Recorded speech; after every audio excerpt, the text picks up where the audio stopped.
ఒకటే చెప్తున్నా, కార్యకర్తల మీద వైఎస్ఆర్ కాంగ్రెస్ పార్టీ ఎవడైతే గళం ఇప్పుతున్నాడో ఆడి నోరు అణిచేద్దాం.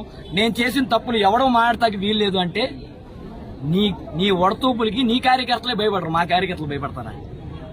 నీ కార్యకర్తలే నిన్ను బెదిరించే పరిస్థితి ఈ రోజు. కాబట్టి ఒకటే తెలుసుకో కులరేంద్ర గారు, నువ్వు మంచి చేయి, అప్రిషియేట్ చేయడానికి మేము ముందరకు వస్తాం. నీకేలాడు ఆ బుద్ధి లేదు.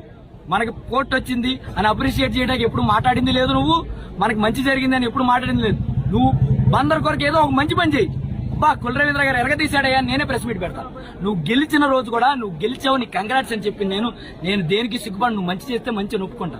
కాబట్టి నీకు ఒకటే చెప్తున్నా, నువ్వేమన్నా ఛాలెంజ్ చేయదలుచుకుంటే బందర్కి పేరు నాని గారి హయాం కంటే నేను ఎక్కువ చేశాను, వైఎస్ఆర్ కాంగ్రెస్ పార్టీ కంటే నేను ఎక్కువ పొడి చేశాను అని నీకు అనిపిస్తే పద బందరకోట గుడికి వెళ్దాం, ఇద్దరం ప్రమాణం చేద్దాం. మీడియాతో ఆళ్లతో నాయకులతో ఈ సొల్లు గౌరులొద్దు, పోయి ప్రమాణం చేద్దాం. దీనికి ఛాలెంజ్ కి రెడీ అయితే రా, చేతగా నోటివైతే మీ వాళ్ళతో ప్రెస్ మీట్ పెట్టించని కొల్లు రవీంద్ర గారికి తెలియజేస్తూ ఇప్పుడే ఎంఆర్ఓ గారికి మెమరాండం ఇవ్వడం జరిగింది. ఖచ్చితంగా ఎట్టాగో మా లోకల్ మంత్రి డమ్మీ మంత్రి అండి, లోకేష్ గారు సంతకం పెడితే నడిచే మంత్రి, కొద్దిగా మీరైనా పైన ప్రభుత్వానికి తీసుకెళ్లాలని ఆయన కోరటం జరిగింది.